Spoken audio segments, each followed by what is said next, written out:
Montreal Canadiens back from the 3-game road trip. Big game earlier tonight in Montreal versus arch rival Ottawa Senators. One of those 4-point games. Samuel Montembeault got the start. He gave up 5 goals on 29 shots. He wasn't the only problem. The defensive coverage and the defense in front of him, the defensive play was not much better.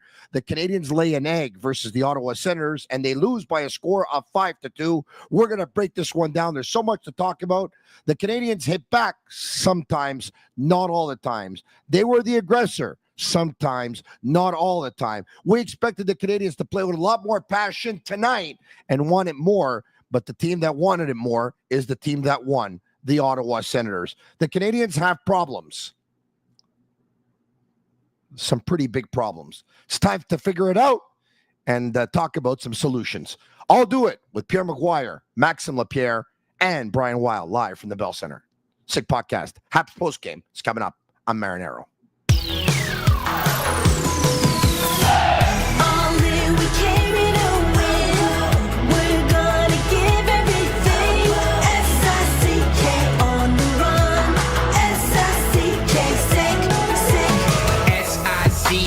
It's the sickest podcast. Tune in for the audio, or you can even watch back. Giving players all the props, or put them on blast. We don't give no hot takes, only talk facts. We're giving all our devotion, riding high on this wave of emotion. Going all out, yeah, cause this is our time. No, ain't no stopping us till we reach the finish line. All in, we came here to win. We're gonna give everything. S-I-C-K on the run. S-I-C-K, sick. On fire, we're ready to fight. We'll bring the house down tonight. S-I-C-K on the run. S-I-C-K, sick. Play it on the car ride, play it when you lounge. X and O, you know that we can hold it down. Shout out to my man Sammy, got it off the ground. And to all the listeners tuned in right now, got debates, analysis, and speculation. This is sports talk for the new generation. You know where to find us, got a reputation. Sick podcast, your #1 sports destination. We're giving all our devotion, riding high on this wave of emotion. Going all out, yeah, cause this is our time. No, ain't no stopping us till we reach the finish line. All in, we came here to win. We're gonna give everything. S-I-C-K on the run. S-I-C-K, sick. On fire, we're ready to fight. We'll bring the house down tonight. S-I-C-K on the run. S-I-C-K, sick. S-I-C-K, it's the sickest podcast. Tune in for the audio, or you can even watch back. Giving players all the props, or put them on blast. We don't give no hot takes, only talk back. S-I-C-K, S-I-C-K, S-I-C-K, S-I-C-K, S-I-C-K, S-I-C-K, S-I-C-K,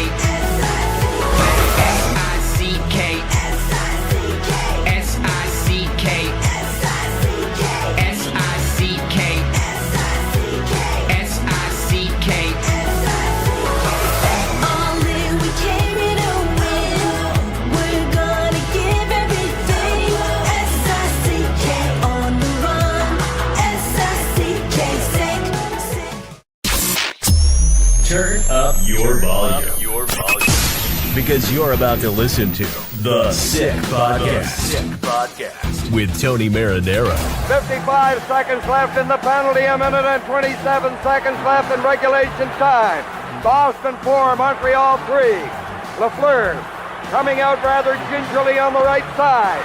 He gives it into Lemaire, back to Lafleur. the sickest Montreal Canadiens podcast. You're in the ball! Sports entertainment like no other. Rejoint, on lui fait perdre la rondelle, une passe devant. Et c'est le dégagement, et ce sera la victoire des Canadiens. Stanley pour les Canadiens, leur 23e de l'histoire. You found the dogs! John, you found the dogs! He found the dogs! And all together, they worked a young team to the top. And now, a 24th Stanley Cup banner will hang from the rafters of the famous Forum in Montreal. The Canadiens win the Stanley Cup. Brought to you by Energy Transportation Group. Driven to be different. Tibi. Embrace your true nature. And Playground, your premier gaming destination. It's gonna be sick. Marinaro on this Tuesday, December 2nd. It was 30 years ago tonight that Patrick Roy said to Ron O'Corey, "This is my last game in Montreal." It was not a very good night for the Montreal Canadiens, who lost on that night by a score of 11-1 to the Detroit Red Wings, and it was not a good night for the goalies. Tonight was less, not as bad as that, obviously. They gave a 5 instead of giving up 11, and Samuel Montembeault gave a 5. He wasn't in the net for 9, but it was not a good night for the Montreal Canadiens 30 years later either. Without further ado, let's bring in a couple of people that are going to join me. One is Maxim Lapierre. Max there? Maxim Lapierre, presented by Air Pura. Breathe cleaner air. Yeah, who needs an air purifier? If you deal with allergies, asthma, pet smoke, poor ventilation, or even just city pollution, you notice the difference right away. That's why I recommend Air Pura, built right here in Quebec since 2004, using the same hospital-grade HEPA filters, carbon filters, UV lights, and even space exploration technology. Tell them that Tony sent you. And I bring in Pierre McGuire. The McGuire Report. Presented by Vago Italian. Yeah, and Vago Italian has been open 23 years. Longevity. Not many restaurants can tell you that they've been open that long. Private dining rooms for any occasions, birthdays, engagements, corporate meetings, plenty of free parking after 6. Open Monday to Saturday evenings and lunch Tuesday to Friday. Fresh quality ingredients, old world Italian classics, and new Italian. Come see Tommaso, the most popular man in Westmount, at the front of the house, and Angelo at the back of the house. Max, Pierre, gentlemen, good evening. Hello, guys. Hello, everybody. We got a problem, and the problem's been going on for a while. And the problem is not a problem. I think it's problems. I think it's problems with the way this team plays without the puck. I think it's problems with the way they play defense. I think it's problems with their defensive coverage. I think it's problems when their goalie looks like he's a swimmer instead of a goalie. I think it's problems when they miss assignments. I think it's problems when they don't get up for big games. I think it's a problem when, tell me when you guys want me to stop, guys. Keep going. Pierre McGuire, everything that was wrong in this game for the Montreal Canadiens, I thought was wrong. Your thoughts on this big 5-2 loss? Well, end zone coverage isn't very good. I think Maxim Lapierre blocks more shots in the Canadiens' defense combined when he was playing. So that's a big problem. I don't like their puck management deep in their own zone. I think guys are running around all over. It's like they're cycling in their own zone, coming to come out of their own zone rather than moving the puck smartly and wisely. They were supposed to be a harder edge team tonight. I thought Ottawa dictated the terms physically. I really did. And Tony, I don't know what the problem is with Sam Montembeault on long shots, but he looks small in net. For whatever reason, he's slow reading the play because he looks really small in net. Pierre, did you think the opening goal of the hockey game was a shot that Montembeault should have stopped? You're talking about the Zetterlund goal? Yes. Yeah, 100%. That's a routine save in the NHL. I know people say, well, he was a scorcher. That's a routine save. Clevin made a good play, moving the puck from the right side of the ice to the left side. That's a routine stop. I went on Twitter and I said, no one's saying it right now because, you know, I was watching the game on television and it was like the goal didn't even happen. But I said, Samuel Montembeault has to make that save. Max Lapierre, not so sure you agree. I think there's a lot of goals he should have had tonight, but I think this one is first of all, he's got to challenge the guy coming out of the corner. I sent you a picture, Tony. We might have it. I sent it over to Shane. It would be nice to see it, just to see the angle, but like that's the shot right now. But there's a few pictures, but Josh Anderson is supposed to block that shot, and I'm not talking about the goalie here, but I would like to see the progression of the play because I got 3 pictures. Shane, is there any chance that this is a picture I sent? This is one that Max sent. Yeah, but we don't see what I want to see. So right now on the left, there's a guy coming out of the corner alone, right? So that's Tyler Clevin. Yeah, right there. So Yes. first of all, is that normal?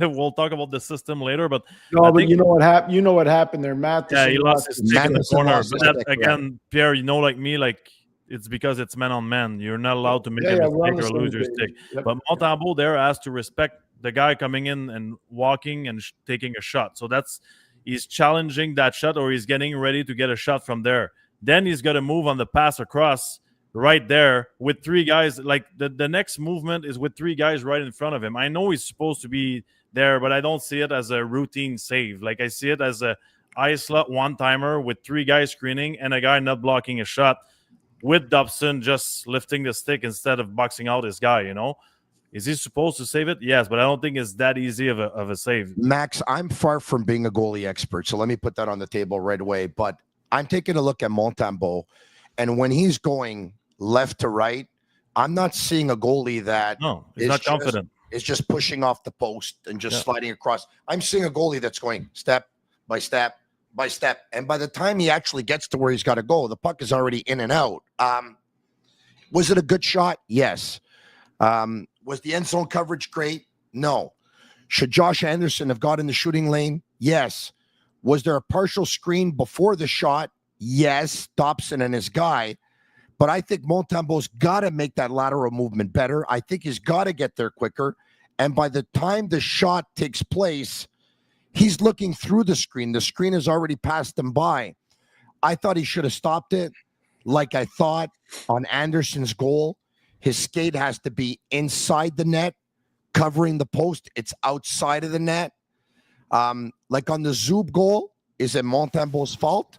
Clearly not. It's a great play by Brady Tkachuk. It's blown coverage by Gallagher and Evans, are like, you got him, I got him, you got him. Nobody has them. But I don't know if we can show a couple of pictures on the Zub goal because I sent over a ton of pictures. But Montembeault is square to Zub. It's Arden Zub. It's not Bobby Orr. He overslide on the right side. And he went swimming. He went like stomach first, like he don't, and then his legs were in between the two posts, and it's just wrong, Pierre McGuire. But he's not the only one, Pierre. No, my goodness gracious. He's just the end result of terrible in zone coverage. He's part of it, but it's not all on him. You guys brought receipts to the party. I commend you. I should have brought receipts of the way Sergei Bobrovsky played tonight to show you the difference between a guy that's in control of his crease and a guy that's not. Bobrovsky's in control of his crease. Montembeault is not. Joseph Wall for Toronto was in charge of his crease. Montembeault is not. He's got to become more anchored, Max. I'm telling you, he is not reading the play very well. He's not controlling his crease, but I'm not blaming him. I'm going to blame the total team defensive structure. It's flawed. Honestly, flawed. I'm Pierre. I'm starting to wonder what's going on because we've seen players have a tough stretch, but right now it's becoming like a long stretch. And I don't like it. What is tough is you don't see the signs that he's back on the right track. Even when he wins game or whatever, you don't feel like he's confident. You feel like he overslides everything. Let's not I'm not saying he's hurt, and I don't know if he is, but the reality is he left in the playoffs. He came back, and this is what he's offering right now. So is there an issue there? Because he wasn't Carey Price, guys, but he was a decent goaltender. He was okay. Yep. Tony, your mic. Right about that, guys. But listen, I need some clarity here, right? Once again, it's not only because of the goalie. So we got that out of the way. But since we're talking about the goalie, please try and enlighten me, guys. Last week on Saturday, the Canadiens entered the game versus Toronto, having lost 5 straight hockey games. They took a decision to go with Jakub Dobeš. He won the game. They started a 3-game road trip in Utah, in Vegas, and in Colorado. My question to you, gentlemen, of that 3-game road trip, Utah on Wednesday, Vegas on Friday, Colorado on Saturday, which one is the most important game for the Canadiens that they had to win more than others? I'm going to say the first one, Utah. Perfect. I agree with you 1,000%. So what does Marty St. Louis do? He agrees with you, Pierre McGuire, and he says, I'm going to go back with Dobeš. He plays, he makes it 2 in a row. Now, I would have went back with Dobeš against Vegas, but they didn't. And Montembeault played fantastic against Vegas. His best game of the year. Dobeš plays on Saturday in what was a scheduled loss, and everyone and their sister knew it was a scheduled loss. 3 games in 4 nights, 3 trips, altitude, and you're playing the league powerhouse. You come back, you got 2 games in 2 nights. Pierre McGuire, I'll ask you one more question, then I'll go to Max Lapierre. Tonight versus Ottawa and tomorrow versus Winnipeg. Which one is the most important game of the 2? The division game. Perfect. The Ottawa game. Perfect. 4-point game. You're 1 point ahead of Ottawa. They played 1 game more. What does he do? He goes back to Samuel Montembeault. But before the trip, Dobeš was the number 1 before the trip. He wins 2 games in a row. He has a scheduled loss where they lay an egg, and they come back, and Montembeault is the number 1 again. I get it. He was very good last year, and he played 62 games, and he deserves respect. I think they've given him a lot of respect. They've played the same amount of games. He's got a worse goals against average. He's got a worse save percentage. But I'm almost starting to get the feeling like some fans that we're being force-fed Montembeault because eventually somebody's going to be proven right. But they're proven wrong more often than not. He was great in Vegas. You got to be great more than just 1 game out of 12, though, Max. I know you don't agree with me. That's okay. That's why the beauty of sports. I just feel like we're totally off talking about the goalies right now. Like, I see some way bigger issues, Tony. I feel like we're being like totally like looking at, is he bad? The goalies are bad. Okay. Are we going to talk about that 82 shows after every single game this year? I'm worried right now about the culture. When the rebuild started, we were talking about the culture. It's important to bring good veterans like Savard and take care of the kids and take the good habits and play the right way. Is that what you're seeing lately? Are you seeing a team that is building the right culture? I don't see that on the ice. I don't care. No, Tony, just give me a second. I don't care for you know what type of player I was and what type of guy I am, right? I don't care about the flashy moves from Demidov. I don't care from 360 from Slavkovsky to make a nice plays. I don't care if the guys are scoring on the power play. This is not a culture that's going to win a Stanley Cup right now. I'm not saying they lost it completely, but they need to act before it's too late. Pierre, you've seen it go like every young teams we've seen in the NHL, they either go on the left side or the right side. The right side being a champion, the left side being the Buffalo Sabres. We cannot become the Buffalo Sabres. We need to fix it, and it starts with bringing a veteran if you need it. It doesn't matter if it's a center or fourth liner. You need a veteran presence. You need some jam when you play hockey. Right now, I see a group of players they're not mad. They're just going through the flow. They're playing casual hockey. Sometimes it works. Sometimes it doesn't. Sometimes Dobeš has a good game. Sometimes we win with Montembeault. We're losing our identity. We were a fast team. We were checking. Now we're just whatever happens. I feel like it's basically too cool for school type of attitude. Yeah. Tony, there's a lot of merit to what Max just said. Where's the shot blocking? That's why I brought it up before. Where's the guy prepared to take a hit to make a play? You know, you go down the lineup of what Max just said. He's not off base on that. The culture is a big part of this. They can't practice hard tomorrow because they got to play against Winnipeg. And I know it's been a hard week or couple weeks because there's not a lot of downtime. This team needs some significant remedial work at practice, Tony, on fundamentals. They really do. And besides that, though, where was our Berjakai, Jaden Struble, Josh Anderson, and Florian Jackai in a game like this where you expected them to do something? You expected them to do something. This is a rivalry. These two teams hate each other. Without dropping the gloves, I thought Brady Tkachuk put the Montreal Canadiens in his back pocket tonight. I think he dominated them on the ice. I think he dominated them on the score sheet. I think he dominated them in their heads. I think he actually took their soul tonight. He was that good. Watch this tape of what he does to Nick Suzuki in the third period along the boards. He takes him and puts him down and pushes his face right into the ice. And nobody did anything. Nobody did a thing. To your captain. Guys, Tkachuk talked to Hudson for 10 minutes during the timeout. Screaming at the red line. Nobody did anything. No. Nobody came in to say, hey, leave him alone. It was like just Hudson was there. Okay, I'll take care of myself. I agree. It's too casual right now. And it's too casual too, like on the coaching staff and on the management. You cannot just accept to go through the motion here. Like, I know it's a rebuild and we're not there yet to make the big move, but you can bring some people that are going to help for 1 year. Like, Guys, you cannot let that go right now. Brian Wilde spoke to Jaden Struble, Cole Caulfield, and Nick Suzuki. Let's listen and watch the clips, and we'll bring Brian in right after. I don't know. We didn't come out how we wanted. Kind of just stayed the same throughout the game. I don't know.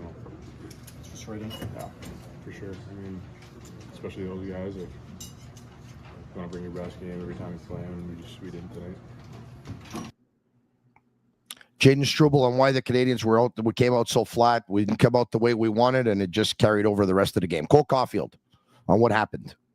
Just get back to our game. I think they played pretty passive on their forecheck, and we got to dump a lot of pucks in. So there's not much possession across the line, which causes us to go forecheck a little bit more and win pucks back that way. But it's just what teams give you, and you got to earn your rush chances, and they didn't give us much tonight. Captain Nick Suzuki on life being easy for the Ottawa Senators tonight. We just let them get some easy ones. Guys just standing out in front with nobody around them. It's not very good for us. Maybe too easy. There you have it. Let's bring in Brian Wilde. Brian Wilde, presented by Fruiterie de Lard. Fresh foods and flavors for over 30 years. And Brian Wilde's brought to you by Fruiterie de Lard, a family-run business, a mainstay in the LaSalle community since 1995. Proud to continue offering the same fresh foods and flavors they have for the past 30 years. From fresh fruits and produce delivered daily to an ever-expanding assortment of deli meats, cheeses, and sandwiches, you'll find personalized service and friendly faces that make you feel like family at Fruiterie de Lard. Pierre McGuire will be with us for about another 5 minutes or so, and then we'll keep going with Maxim Lapierre. And Brian, you're welcome to stay as long as you want. Brian Wilde from the Bell Center from Global TV Montreal. Hi, Brian. How are you? Very well. How are you? Very, very good. I sense already more passion from you than I sense from the Montreal Canadiens tonight. Brian, paint the picture about that room. It looked very somber to me. Yeah, it was somber, and it should be somber. I really enjoy that I get 2 or 3 minutes to listen to you guys and your feelings for the game, because, in one terms, after the 4 goals, Montembeault was minus 2.55 in goal save above expected. And the opening goal was really bad in terms of that area being a big banana. But in the room, nobody thought anything about goaltending. There was no even hints about goaltending. There were no questions about goaltending. Everything kind of spoke about what Max was talking about. The room was basically about that without them saying it. I'm going to put words in their mouth. They would never use this word. But the room felt to me that they were saying that they were soft, that they played a non-ice pack game in what should have been a double whammy of ice packs. And they just didn't commit to that. That's the way the room felt. And then after the room, coach comes in, of course, and he basically was asked by Arpin Basu, doesn't it feel like you're correcting one thing after another, and it feels a little like whack-a-mole? And he said, yeah, that's a good analogy. It feels like whack-a-mole, and in the mistakes that happen one night, and then the next night you're dealing with another thing, and you're dealing with another thing, which led him to talk about youth. And this was my favorite part, because he said, I could use youth as an excuse, but if I do that, what kind of culture am I sending out there as a head coach? And what am I then allowing them to become as players if I accept that youth or injuries or anything are an issue? You can't accept those as excuses, because if you do, you tell your players it's okay to lose. It's okay to be not at your best all the time. So I felt the message was very, very much about what Max was talking about for a couple of minutes there. Guys, Pierre, I'll ask you a couple of questions here, because once again, you'll be with us for a couple of minutes. The Canadiens are down 2-1. They come out flat. They don't come out the way you want it to come out versus a division opponent and a rival. McDermott goes up to Jack-Eye, and he hits him as hard as he can. Jack-Eye braces for it. It's actually McDermott that falls down. There's an opportunity there to try and fight McDermott. Isn't that the time for Arbor Jack-Eye to try and do something? You're down 2-1. You're flat on home ice. And I'm not saying that the fight would have changed something. And by the way, the fight can go the other way, and maybe it has the totally opposite effect. But was that not an opportunity? It was definitely an opportunity, but I think he's a little bit afraid of losing his spot in the lineup. I'm not sure that kind of culture is endorsed. This team has a problem playing against robust physical teams.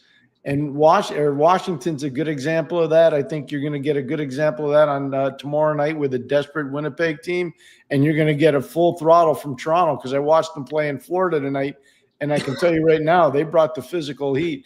You go watch Nicholas Waugh play, and you watch Bobby McMahon play tonight, and you watch Dakota Joshua play tonight. They were bringing the bodies. And that's not a good thing for Montreal. They've got to find guys like Arbor that are prepared to stand up and deliver. Florian Jacki, Josh Anderson. They need these people to stand and deliver physically, and it's not happening. And I can tell you one thing. I did a lot of games that Maxim Lapierre played in, and you can say whatever you want. Max didn't have that issue. And he knew. Max, you knew when you had to do stuff and when you had to back off. Yeah. I'm not sure this team understands that yet. I really don't know if they do. I think they don't understand how to use it, as a job, as a physical player, you need to go after their top guys, not after McDermott. McDermott plays 2 minutes a night. Go hit Tkachuk, go hit Stützle. Try to ruin their games, not the guy that plays 4 minutes a night. But is it Max? Is it possible that Arbor? So most people watching right now, most people on YouTube, Facebook, and Twitter, there's Marty St. Louis doesn't like that kind of play. Arbor's not doing it because if he ends up getting a penalty, then he'll be in the doghouse, and then he might be out of the lineup. He's going to get less minutes, all that stuff. Is it possible that if there's any merit to any of this, that he's kind of like lost interest? I'm not going to say that he's revolting, but is it possible that I don't think he has that luxury, Tony. Playing in the NHL is a privilege. You bring everything every night. You cannot start playing those type of games here. Is it possible his spirit is crushed, guys? Let me ask it that way. I mean, it's tough to say. He's definitely not confident in his role, that's for sure. But to me, Tony, that's not the problem right now. Look at the way people treat Lane Hudson during a game. Have you seen this on their star players? That's the second Pierre McGuire, before you go, Shane Pinto tries to take out Lane Hudson's knee. You talked about Brady Tkachuk pushing Nick Suzuki's face in the ice. Shane Pinto's taking out Lane Hudson. Like, what a statement the Ottawa Senators sent the Canadiens tonight. They said, you can have both Jack guys in the lineup. You can have Josh Anderson in the lineup. You can have Jaden Struble in the lineup.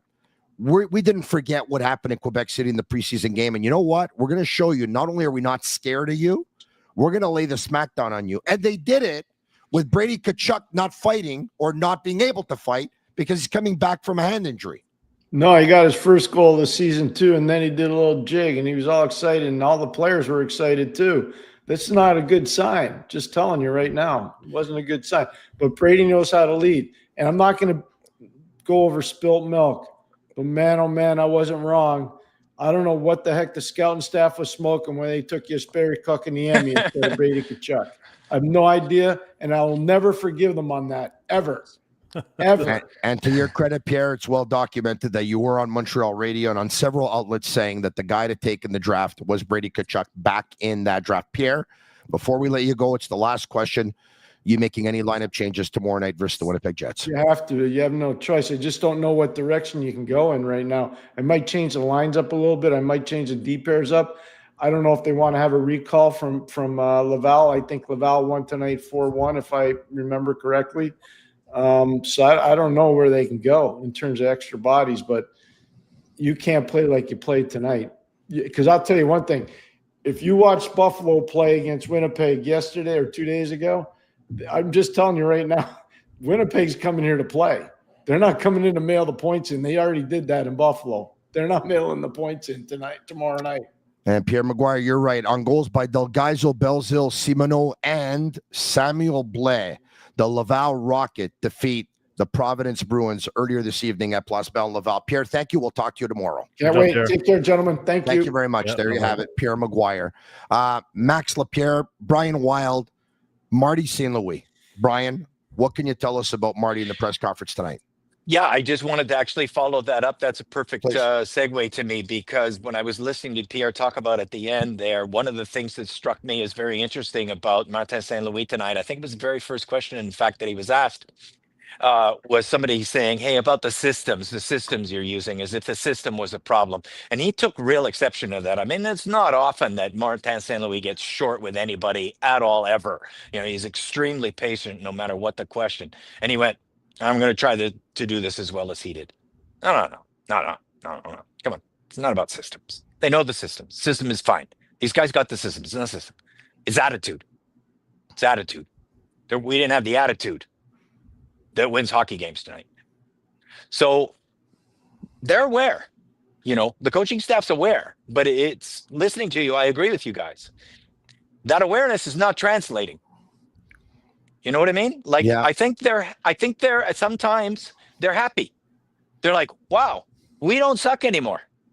We're 4 games over NHL 500. We're 5 over NHL 500. And instead of going, hey, let's be 10, let's be 15. Let's go get this, guys. They're like, wow, we're doing okay. Let's not really work our asses off this one. Go ahead, Max. I can see you. But you're right, Brian. Like they still have we're in the mix attitude. Yeah. Like we're 1 year later though. Like that doesn't work anymore. Yeah. For us anyway. Well, you know, and they might be okay with where they are in the standings, but I think the bigger point you're making is correct, Max. It's not about where you are in the standings. It's like there's short term and there's long term. Like, for instance, Slavkovsky is somebody I'm talking about a lot right now. Short term, you suck tonight. You brought nothing. You got hemmed in most of the time. But long term, you're watching a player actually turn into a hockey player. So that's great. So you got a short-term loss for a long-term gain in that one area, and you can look at that as a positive. But when you actually look at another thing, you can actually lose, but in the long term, still make it a win. Yeah. Like, you can play your guts out, you can lose the game, you can be disappointed, but at the end of it, if you're hungry, even though you didn't get 2 points, it's a win. Because then you've got motivation. You want to be, and you can look at your coach and say, how did we not achieve our goals tonight? And the answer can be, well, you didn't work hard enough. You didn't take the body enough. You didn't play angry enough. You weren't pissed when a guy embarrassed your small player. And that's all a part of hockey. And guys, just so we can make it clear for everyone watching and those who'll be listening tomorrow when they're not watching it live, the coach of the Montreal Canadiens, and not just this coach, the previous coaches they had before then, and this is going back for the longest time, they are aware of all the talking points that you hear on all the sports radio shows, that you hear on sports television, that you hear on sports podcasts, that you hear on hockey podcasts, that you hear on Montreal Canadiens podcasts. They have a communications team that is branched out everywhere. They're listening to everything. They're going through social media. They're listening live. They're taking down notes. They're putting together. They're reading the paper. And they present the coach with everything. So like that, when he's asked the questions, he's prepared as to what questions he might be facing. And Marty St. Louis knows that there has been some criticism over the last couple of weeks, especially, which coincided with those 5 straight losses and coincided with being blown out in Colorado. And, of course, after losing tonight's game, Marty St. Louis knows that the system has been questioned very often over the last 2 or 3 weeks. And obviously, he doesn't want to have his system questioned. But Max Lapierre, you're one of those, and you're not the only one. We are many who say there's clearly a problem with the system right now because the players don't always follow it. Sometimes they look like they don't know it, and sometimes they miss assignments because of it. Yeah, well, they know what it is, right? It's man on man, and I think tonight they tried to bring that third man in the battle quicker to be like 3-on-2, 2 against 2. I'm not there's no bad system, but it has to be with the right team, right, Tony? Like the Florida Panthers, when they play a man on man in the defensive zone, it works. They have bigger Ds, they're more physical, they stop the play right away, so you don't have that feeling of chasing a guy for 2 minutes in your defensive zone. With Montreal, we know they're a small team. We have small Ds. They're not necessarily physical. So that play, like getting quickly to the puck and pin your guy against the wall, that doesn't happen often. We don't see it very often. So to me, I feel like they don't have enough layers to protect each other's, and they're exposed in the last few weeks. We see mistakes. We've seen guys in the slot tonight alone. We've seen scoring chances. We've seen even Zub on that goal. You were asking about Montembeault, but why is he on a half breakaway when he's a defenseman? It's because the two wingers who are playing man-on-man, they forgot the D behind, and he's walking. And I understand there's responsibilities for the players, but my point about the man-on-man system is even if we won the game, we came out of there and we say the guys played well in the defensive zone. It's a tiring system. Long-term, it takes your energy away. It takes your focus. You always need to be 100% on and watch what's going on, and you have that feeling of you're nervous, you're chasing. When you play a more stable defensive system, you're just sometimes waiting and you're looking at the puck, you're looking at your defenseman, or you're looking at your centerman and you're looking at the goalie. You heard it many times, Brian, right? Head on a swivel. That's a normal system. And I don't think the man-on-man is a bad system, but I don't think it fits every team. And by the way, guys, Hendrick says St. Louis should have pulled Monty after 2 goals, but he's scared of losing his friend, the player's coach that doesn't want to offend terrible. I don't agree with that, all right? They're playing 2 games and 2 nights. That's why he didn't pull his goal. It probably wasn't going to pull him anyway. I believe we'll never know the answer to this. I believe if the Canadiens would have played in 3 nights from now, I believe that Samuel Montembeault would have been pulled after the 3rd goal. I believe that. If I could just add one thing, Tony, to the play where Madison loses his stick on the first goal, that's exactly my problem with the system. Is you're one mistake away from drama all the time. And then everyone is confused and they're like, oh, who do I take now? Like, this guy is alone. Madison is in the corner. And what happens is you got 3 guys screening your own goalie and a one-timer from the top of the slot. I got you. Yeah. Brian, once again, we'll never know the answer to that, but I was saying right before Max was talking about the Matheson broken stick, even if Marty St. Louis Marty St. Louis never even thought of pulling his goalie because of two games and 2 nights. I'm convinced of that. Dolbish gets a start tomorrow. He's like, you know what? I'm not going to change the goalie. We're going to ride it out. And, if it was going to end up being 10 like it was for Al Montoya once upon a time, it was going to be 10. That's just the way it was going to go down. I don't think he has a ton of confidence in putting in a backup that's going to play well in the backup role. Like, you can say take Montembeault out, he's struggling, but the other guy's struggling too. So it's not like you put in your number 2 and he's your clear number 2 and your number 1 could come in and save the day for you. I don't think he has an attitude right now where if he makes that change, he believes that the other guy can save the day for him anyway. So you're making a point for nothing. Guys, not that he's the only one struggling, but Brendan Gallagher, it's been laborious as of late. I mean, I think we saw that with the 3 games and 4 nights the other night. He almost seems like there's no gas in the car, like the gas light is on, that he needs to gas up, and there's no gas, and it's just he's looking for a gas station, but he can't find one. So he's continuing to drive the car with no gas, and the fumes are coming out of the car right now. It would take a huge decision for Marty St. Louis to say, hey, Brendan, tomorrow's another 2 games and 2 nights. If he didn't sit Brendan out when it was 3 games in less than 4 nights, I don't think he's going to sit him out in Montreal 2-2, right?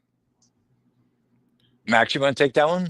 Yeah, well, it's a tough question, Tony, because we know he shows up to the rink and he's giving 100% every single night, right? Like, it's, again, like, can you spend that much energy in your defensive zone and then be effective on the forecheck and go to the net and be physical and play that type of game? I think tonight his minutes are up. He's around 13 minutes. I think that's a little too much for him. I would like him around 10. But the reality is not many forwards showed up, so they had to go with the guy that has the big heart and showed a lot in the last few years just to send a message. Some guys were skipping shift tonight, Tony. Bolduc skipped a few shifts for Anderson and for Slav on the first line. It's a privilege to play on the first line. You need to show something. Yeah, and he got sat, Bolduc, for a shift or 2 as well, because he was dogging it a bit. He had a terrible game. On the plus side, Joe Veleno is actually seemed to be learning how to play under Martin St. Louis and is showing more than he did in his first 10-15. So Brian, would you like to beyond him and Slavkovsky, I really can't pick out any other players that were positives tonight, Brian, beyond those two. Before we let you go, and you're going to join us tomorrow night, which is going to be great. Would you like to see the hockey stat card before we let you go? Yeah, I love that stat card. Is All that right. the one on the left? That's a big fan. It's too small for me in this little thing, though. I can't All right. see it. Okay. So I'll explain it to you. The least effective Montreal Canadiens D pair was Hudson and Struble. Yeah, for sure. Struble struggled the most. Hudson struggled a little bit less, but struggled. Mike Matheson struggled as well. Noah Dobson was just a little bit better. Alex Carrier had a good game. Arbor Jackey's game was a little bit better. Arbor Jackey was your most effective defenseman tonight from a hockey stat card perspective. Your least effective forwards tonight, Jake Evans and Josh Anderson. They were way behind everyone else. Bolduc was not much better. Demidov was not very good. Jackey, Florian was average. Texier a little bit better than Florian. Kapanen a little bit better than him. Joe Veleno was actually fifth on the stat card for the Canadiens, Brian. Suzuki 1. Gallagher, who we just talked about, 2. Slavkovsky 3. He's my number 1. 4. And Veleno 5. Slavkovsky was your number 1? He was in my head. He was the best player of the Canadiens tonight. Yeah. Brian? But I'm just really enjoying how this player is clearly improving. That's what I'm really enjoying. That he's coming of age. That this is his breakout year. I think. I don't think this is going to be like an up and down zigzag of a stock chart. I think this is the upswing right here, right now. The way he's processing is so much better than he processed before. The way he's using his body to block out is so much better than it was. His puck battling, where he actually wins a lot of them now, is so much better than it was. I mean, everything is coming together. If he steps off of this rise and falls back down, it'd be a real surprise to me. Max, would you agree that Yuri Slavkovsky, the most effective Canadiens player tonight? 100%. I think he skates well. I think he's physical, and it's not an easy game for him. Let's not forget, like, he's playing with a young player on the right wing on the other side. Like, it's not simple, even if he's the most skilled guy we ever seen in a long time in Montreal. Like, I think he's taking big responsibilities, and he's playing well. I think I didn't mind Suzuki's game. Like, I mean, we expect way more from him, but I think, like he had a few good highlights or a few good shifts, but that's not enough. I agree with you. Slav was skating and was playing the right way. Thank you, Brian. We'll talk to you again tomorrow. All right, cheers. Enjoy the rest of the show, guys. All right, there you have it. Brian Wilde. Never drank so much water in my life. What's wrong with you? I'm working through a throat infection. I'm on antibiotics, and I got a little bit of laryngitis, and I'm taking medicine for that as well. Hey, what a warrior you are. Well, I don't consider this job very physical or very difficult, but yes, I'm working through it. All right. Okay. You know what you need to do to fix your throat problem? I'm afraid to ask. But you said it at La Poche Bleue last week. Neolaryngitis suppository. I've taken 3 in the last 3 days, and it's still not back. Yeah. Sick Podcast is brought to you by Energy Transportation Group, a leading asset like 3PL that's driven to be different. From cross-border freight between Canada, USA, and Mexico to coast-to-coast shipping in both Canada and the United States. Energy moves it all. They're fast, reliable, and powered by tech that delivers smarter logistics. I'm also doing speech therapy, by the way, and doing speech exercises, Max. And I'm also gargling with lukewarm water and salt about 45 minutes per day. Still not back. So if you need a real partner in transportation, contact the team at sick@shipenergy.com and see how Energy Transportation Group is changing the freight game. Also want to give a shout out to Playground. Winning Wednesday is the ultimate midweek experience for players age 50 and up. Start your day with a $5 breakfast as of 7 a.m. By the way, their breakfast on Wednesday morning is unbelievable. Take your shot at winning your age in cash with hourly draws until 3 p.m. And don't forget to claim your free play, available until 10 p.m. Wednesdays were made for winning only at Playground. So if you're watching the podcast tonight and you can make your way to Playground tomorrow morning starting as of 7 a.m., their $5 breakfast. It's incredible. It really is. A shout out to Bittt Tibi. They launched their Ultra Lager. It's a refreshing, thirst-quenching beer, perfect for those chilly winter days. Only 90 calories, 2 grams of carbs, 4% ABV per can. Available in a pack of 6 and 12 in grocery stores all around the province of Quebec. It's ultra light and ultra refreshing. Max, let's get to the Canadiens lineup tonight. Suzuki with Bolduc and Caulfield, Kapanen with Demidov and Slavkovsky, Evans with Anderson and Texier, Veleno with Gallagher and Florian Jacki. On defense, Matheson, Dobson, Hudson, Carrier, Arbor, Jacki, and Jaden Struble. In goal, Samuel Montembeault. Let's take a look at the game sheet, the scoring throughout the night. Slavkovsky, a power play goal assisted by Caulfield and Suzuki. And what a play on this one, eh? The pass to Slavkovsky.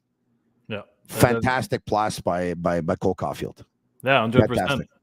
And that's part of what Brian was saying. I feel like Slav now is more comfortable around the net. You remember, like the first year, we were like, his shot is not that hard. Like he's got a tough time shooting fast. Now that's another, like check box. Like he's improving. You remember Slav at the beginning of his career, he was falling everywhere on the ice. Every single hit, he was on his back. We were like, oh my God, like he's not really strong on his skates.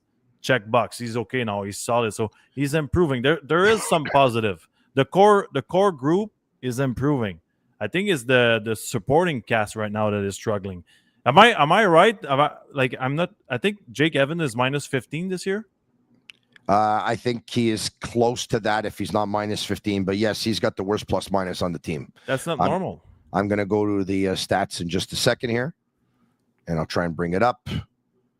All right, skaters, and here we go. Montreal. All right, so plus minus. Plus 13 for Nick Suzuki, which is number 1 on the team. Mike Matheson's next with plus 10. Cole Caulfield plus 8. If we go to the minuses, Jake Evans is minus 15. Josh Anderson's minus 11. And Joe Veleno and Alex Carrier are minus 10 apiece. These are the guys that are supposed to be proud of playing defensively the right way, because this is what they need to bring. By the way, we're getting a lot of people saying they should have never signed Jake Evans. Look, everyone wanted to sign Jake Evans last year with the season he was having and at the term and the amount that they signed them. All right. So let's not say, well, I knew they should have signed them when everyone was saying that they should have signed them. I'm going to say this, right? Jake Evans will turn it around. Yeah, 100%. There's no doubt in my mind he's not going to be as offensive as he was a year ago. He lost both his line mates. It's something that we should consider. Having said that, a contract of 2.875 or whatever it is for Jake Evans is never going to be a contract that you're going to regret. 4 years at that amount is not going to be a contract you're going to regret, because even if it wouldn't work out, that's a tradable contract any day of the week. So I wouldn't worry about it. I expect him to bounce back. Like Max said, though, there's bigger problems than Jake Evans. Bigger. Yeah. Max, the lack of emotion tonight for me is as much a problem as the defensive zone coverage and some of the missed assignments. Yeah. The fact that Pinto tried to take out Hudson's knee and Brady Tkachuk basically wiped Nick Suzuki's face in the ice and no one did anything tonight. And you have the 2 Jack guys, you have Jaden Struble and you have Josh Anderson. This is mind-boggling to me, and it's very disappointed. Very disappointed. And just to put it in perspective, what do you think would happen if somebody did that to Pasternak in Boston?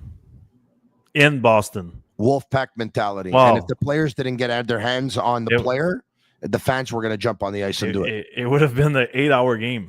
It's like you need to be there for your teammates. But for me, Tony, I agree with you 100%. But what bothers me is, and I'll take Hudson as an example because he does it all the time.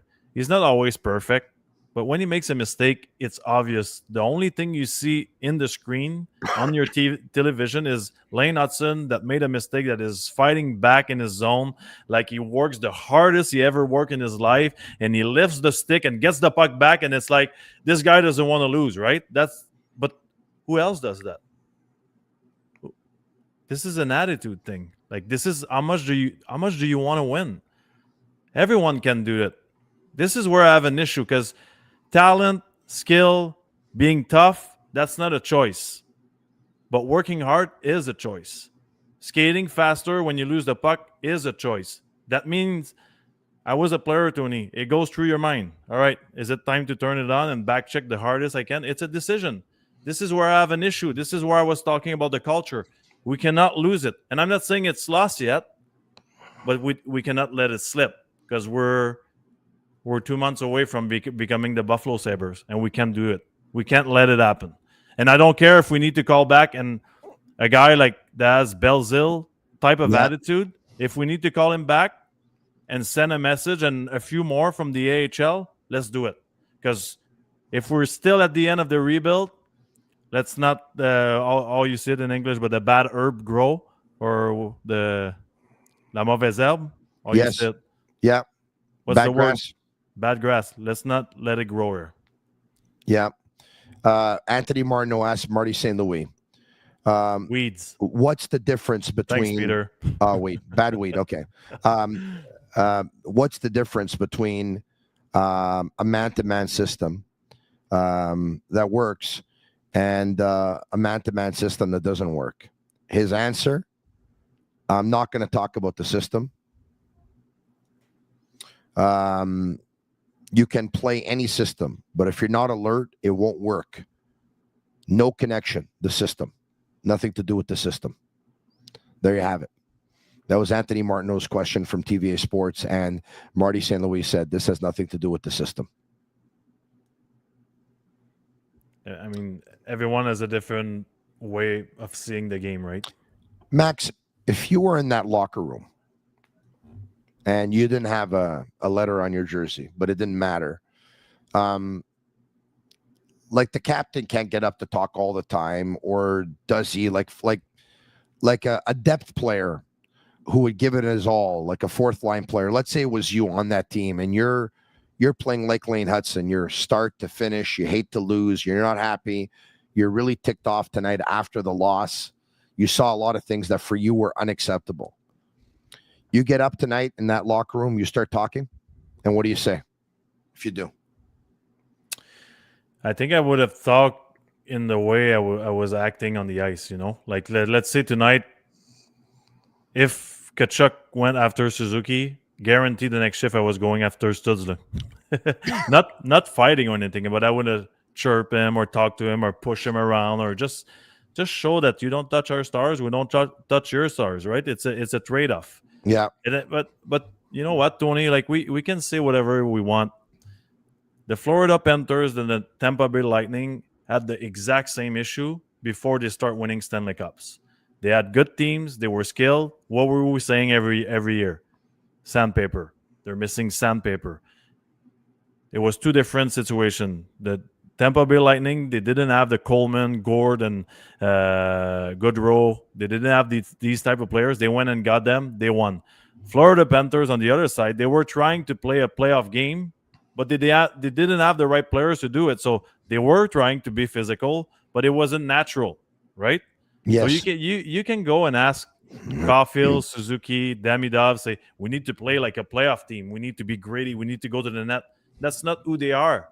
They might do it, but it's going to kill the rest of their game. So you need to go get more people. When the Florida Panthers, decided that they had tried things and it didn't work, and they were going to change the culture of their team, and they were going to play a new way that they were hoping was going to bring them success. They traded a player who picked up 115 points to pick up a player who picked up a lot less than that, but who was going to bring that kind of mentality and that kind of culture to the team. And I was talking about Matthew Tkachuk.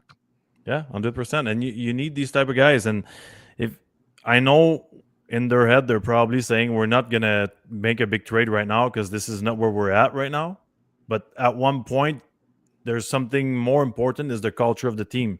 And I'm not saying to go get a bad contract for 4 or 5 years, but you need a spark. You need to send a message to your guys that you're not that comfortable. Like Tony, I think we're the same way. We get emotional and we're all happy. Like they call up Jack Eyes and the brothers and it's against Ottawa. But the reality is Jack Eye is a 6th defenseman, 7th maybe. His brother is a 4th liner that is still has stuff to learn in the AHL. For sure. And this is who we're looking at in the dressing room to be our physicality in an NHL team. Yes, it's meanwhile the Washington Capitals look at Tom Wilson. Yeah, it's not and fair the to Ottawa them. It's Senators not fair to the team. Yeah, Brady Tkachuk. You know, we're happy they're gonna be there one day, and Florian is exactly the type of player I like, but too early. No, and if we take a look at the event summary, the minutes played by some of these players, you'll see that once again, Florian Jacki had the least amount of minutes of any Montreal Canadiens player in this hockey game. 7 minutes and 43 seconds. Jake Evans had 9:22, and Josh Anderson had 10 minutes and 4 seconds. So 7:43 for Florian Jacki only. Jake Evans, tough night, a -3. Lane Hudson was a -3. Jaden Struble was a -3. Max Lapierre, take a look at how many Montreal Canadiens players didn't have any shots in tonight's hockey game. Yeah, it's unreal. Josh Anderson, 0 shots. Carrier, 0 shots. Struble, 0 shots. Florian Jacki, 0. Jake Evans, 0. Arbor Jacki, 0. Zachary Bolduc, 0 shots in 12:25. 0.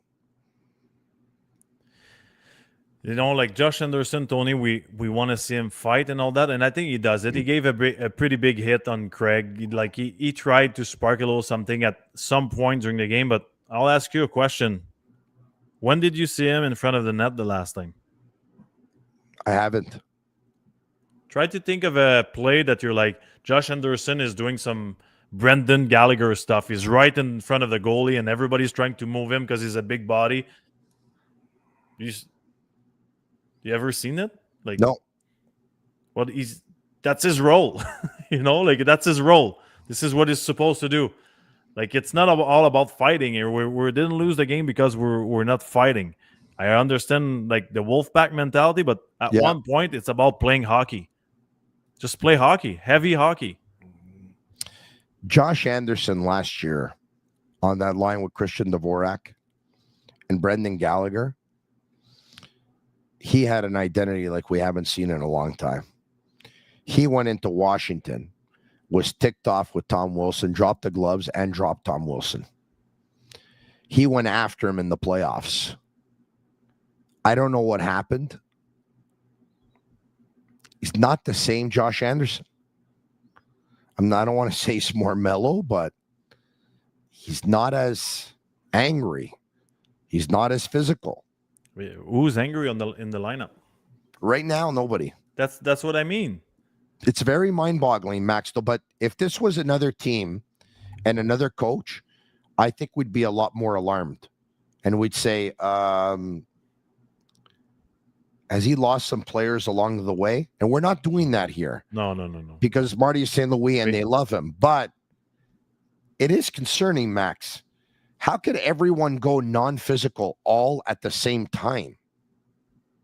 For me, it's more a matter of the staff on the ice than the coach behind the bench. Because at the end, we need to start like being honest in the way we evaluate. Like I know people, they're joking sometimes about like we love Montembeault in my case because he's French. But tonight I said he gave a lot of bad goals, and there's one I don't agree on. Like we defend the people, but we try to analyze the right way for you guys. Yeah, of course. Okay, now, but we got to stop with that stuff too. Yeah, exactly. It's annoying. The system defensively, I don't like it. Okay, but I don't think a coach could have done a better job individually with the players. If you look at the progression of Suzuki, okay, if you look at the progression of Caulfield, Slavkovsky, Demidov, even Mike Madison, his new role with the Canadiens, like a lot of players got better over the years working with Marty St. Louis, who was a great player, and let's not forget it. So a great leader. Okay, right now we're at a point we're crossing that line that we need to stop worrying about people individually, and now it's about the group. Okay, this is why the next year is important on the coaching side of it. What are the adjustment going to be? What is he going to change in the system? Then it goes up to Kent Hughes and Gorton. How can you help this young group? We know it's not. Even if you look at the picture for the next 5 years when everyone is ready to win the Stanley Cup, we don't have in the system the players to support the group right now to go in the playoff and be physical. We don't have them. It's not, I'm sorry, but it's not in Laval. It's not drafted yet.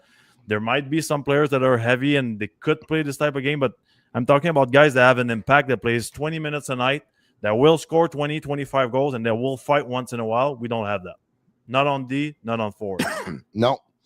And by the way, since Max talked about the goalie and talked about Montembeault, and we've talked about him giving up bad goals, here's something for you too, folks. Jakub Dobeš hasn't been good since October 28th.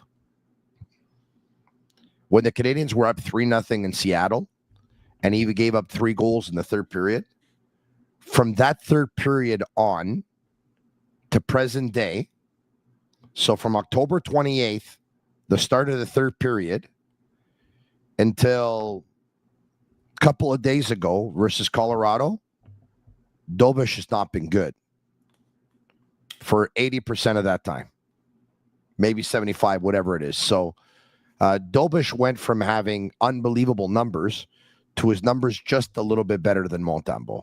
So, both goalies are cold. The defensive system isn't much better. Dobeš is a rookie. I get that. There's no doubt about it. Still doesn't take away from the fact that he has not been very good since October 28th. And Marty St. Louis says that he was really disappointed with the way his team defended tonight, Max. Yeah, well, for me, there's 2 things. There's effort and being focused, and then there's the system. A lot of people like man-to-man, Tony. My side, my version, I played it.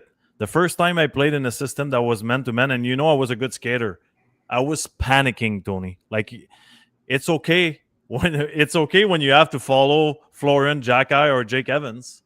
But when you have a minute and a half of Connor McDavid or Nathan McKinnon or Sidney Crosby, and you're following him in the zone, or Ovechkin that is strong physically, maybe one game you're going to be like, oh, wow, I'm feeling good tonight. Everything is perfect. You see everything clearly, and your teammates are not making mistakes, and they're not in your way. What about if you show up like Tony Marinaro tonight and you get the sore throat, you're sick, your energy is 50% level, you're going to play because you want to help the team, and you got to follow Nathan McKinnon. Man on man. There's no safety net. There's nobody behind you if you fall or if you get beat one-on-one. It doesn't happen. So what do you think happens? The pressure level goes up, and you're like, oh my God, I cannot lose him. Bam, boom, mistake, goes to the net alone, and everyone cannot react because they have a man-on-man. And if they leave their man and they go on McKinnon, then somebody else is open. So that's why I don't like it. Maybe it will work one day. We never know with the right staff, Max, but I don't like it. It worked last year at one point. Their first 2.5 months, they looked like they were chicken with no heads. And then all of a sudden, they made an adjustment, and they were able to figure it out. So let's see what happens if they're able to flick the switch and have the same effect. Now, I'll say one final thing on the goalies because I started and I didn't finish. After saying everything that I said, do I believe that Dobeš has been better than Montembeault this season? Yes. Do I believe the Canadiens coaching staff is giving Dobeš Montembeault opportunities to try and get himself out of it? Well, maybe he shouldn't be getting some of those opportunities. I also believe that as well. But once again, you got 2 struggling goalies. One a little bit less than the other. But if they play this way in front of Dobeš, like Max said, they're not going to win more. They're not. They got to play better in front of their goalies. You have to play better when you have 2 struggling goalies. You have to insulate them. You have to protect them. And they're not doing that right now. Who do you got tomorrow versus the Winnipeg Jets? Go all the way with Betway. Get a deposit matchup bonus up to $300 on your first deposit. Scan the QR code on the screen or click on the link in the details section to create an account. Redeem your welcome offer. Offers only available for new customers. Terms and conditions apply. Offers not available in Ontario. Must be 18 years of age and older. And please play responsibly. Winter is here, and so is the Slush Buster, the Snow Brush. Look at that. Look at this. With a built-in mullet to smash the ice from your wheels. Keep your hands comfy with foam grips. Lightweight, tough. This is the Slush Buster.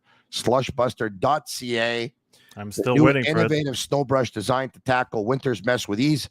From heavy slush to stubborn ice, the Slush Buster clears it all quickly, keeping your car clean and your hands dry. Smarter, stronger, and built for Canadian winters. When will I see you next, Max? On Thursday? If I see you on Thursday, I'll personally deliver it. Please bring me my Slush Buster. I will bring it to you on Thursday if I see you on Thursday. And if not, I'll leave it at TVA Spot, okay? Perfect. How's that? Perfect. Max, we're going to take 5 questions before we go. Why don't we do that? Because everyone's got a ton of questions. Let's take 5. Same amount of goals the Ottawa Senators scored tonight. Question number 1. Max Lapierre.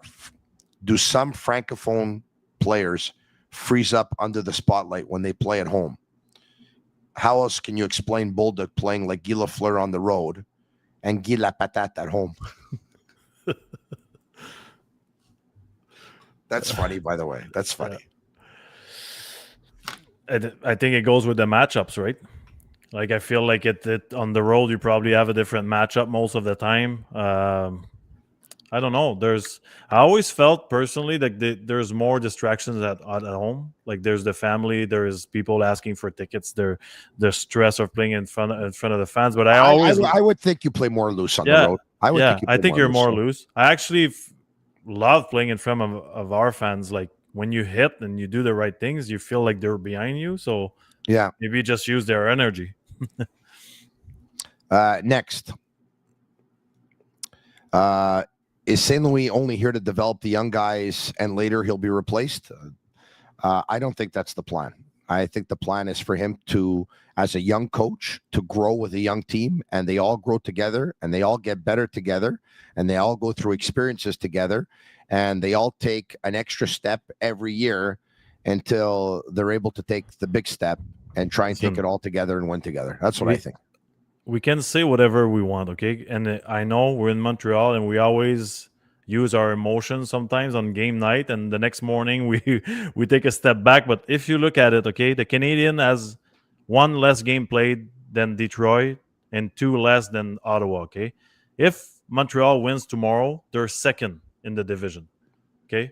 They have the youngest team in the NHL, and they're still missing a lot of players to be a team that's supposed to win. So, okay, let's forget about the season. If you arrive from the moon and you look at the standings tomorrow and the Canadiens after the game are second and you say they're the youngest team in the NHL, are you going to be satisfied? Right? Yes. You're second. You're the youngest team. Progression. Players are getting better. Slav is improving. Young guys are improving. Good. We know we have things to fix, but we're not at the point that it's dramatic and we're thinking it's not the right coach. Not now. Just like when it was Montembeault on Game 5 and Game 10, it wasn't time to put him in the stands. Now it's a different ball game. Now we need someone to come here and be the goalie for a few games. And it might be Kakkonen. Right? It might be a veteran goalie in the minors. It doesn't matter. If they bring up Kakkonen, they have to send down Dobish. Doesn't matter. You like, nobody in nets right now deserves to be there right now. Right? Yeah. So at one point, like, accountability is important in the NHL.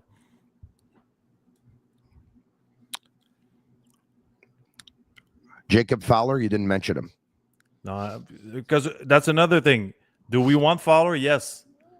I guarantee you this is not the plan with the management. They want the young guy to be in net, win some games, work on his game. They won't bring him right now and burn him.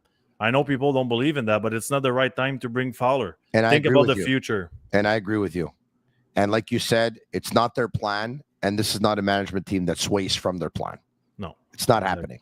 Yeah. I don't see it anyway, but stranger things have happened. Yeah. Another question. Tony Marinaro, Max, what was the management group thinking about bringing a player like Texier for the bottom 6? I don't get it. He doesn't fit. I have to admit, Max, like, I didn't even know he was playing tonight. Like, there's not one thing he did in the game where I said, oh, okay, he did that. Like, I think at one point, like, it's easy to right now to look at it and say why, but you know, like me, Tony, there's going to be more moves. For sure. Right?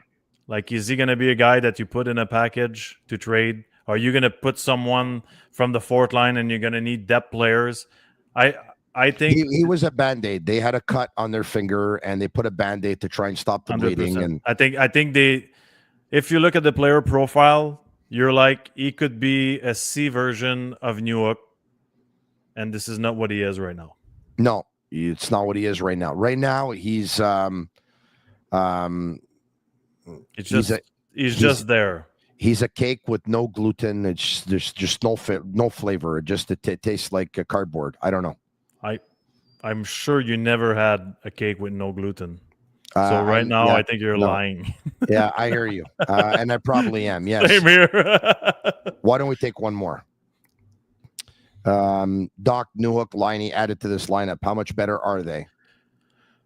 Well, I'll be honest. Like, Newhook is missing because as much as some people love him, some people don't like him. I think he brings a lot of pace to the game. He's good on the forecheck. He's fast on the backtracking. Goalie's missing the most. Goalie is missing. So if you think, I think Newhook and Goalie are obviously like Struble, like he did a lot for the team. He had good fights, but he's not a.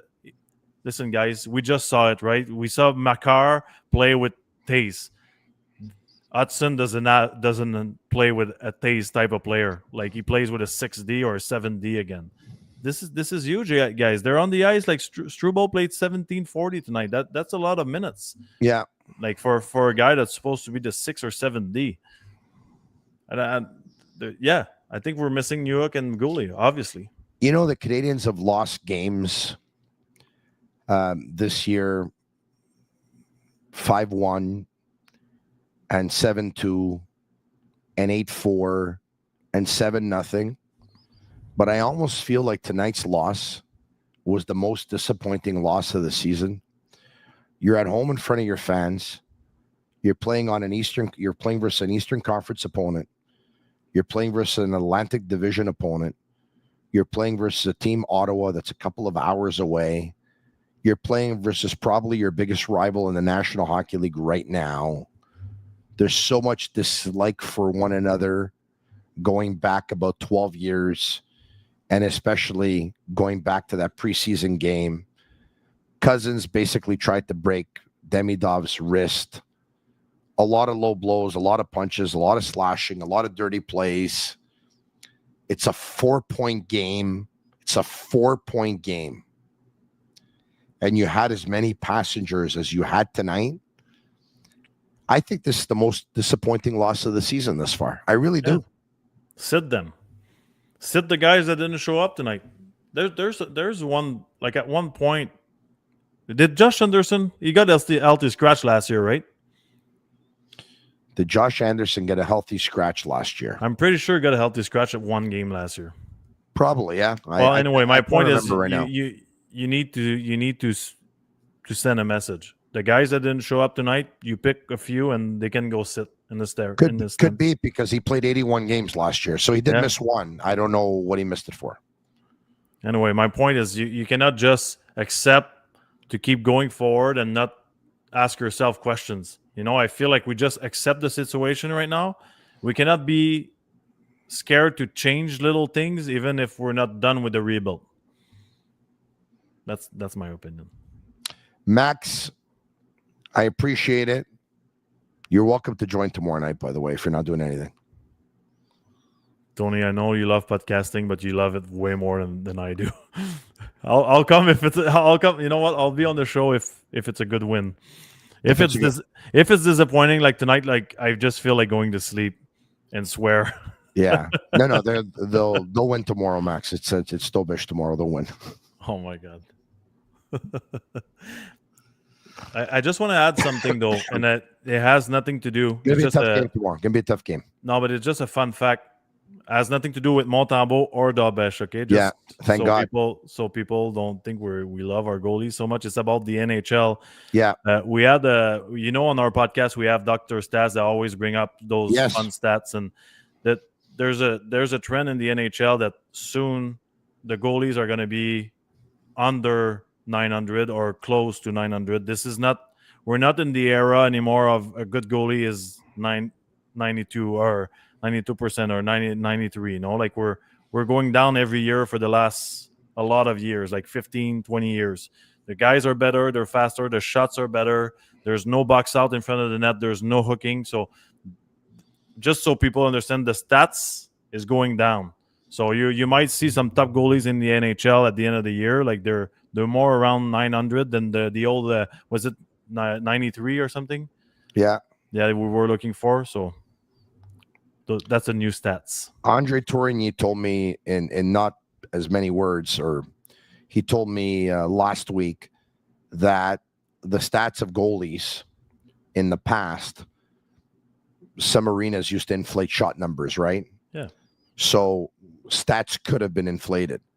But now the stats have never been more accurate. Why? Sports betting. Yeah. 100%.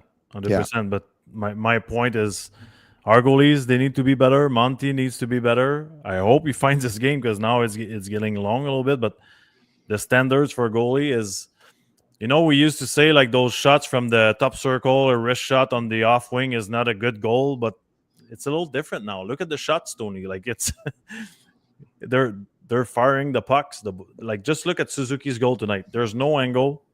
He's outside. The goalie is one-on-one. It's an easy save. No, it's not, because that was a shot, man. Like the hole was that big and it was a rocket. I know I like podcasting a little bit more than you. You have about 4.4 million reasons why you like it a little bit less than I do right now. But let's just go through the scoring one more chance here very, very quickly, as much as we can. As quickly as we can. So Slafkovsky makes it 1-0 for the Canadiens. That goal from just inside the point by Zetterlund ties it at 1.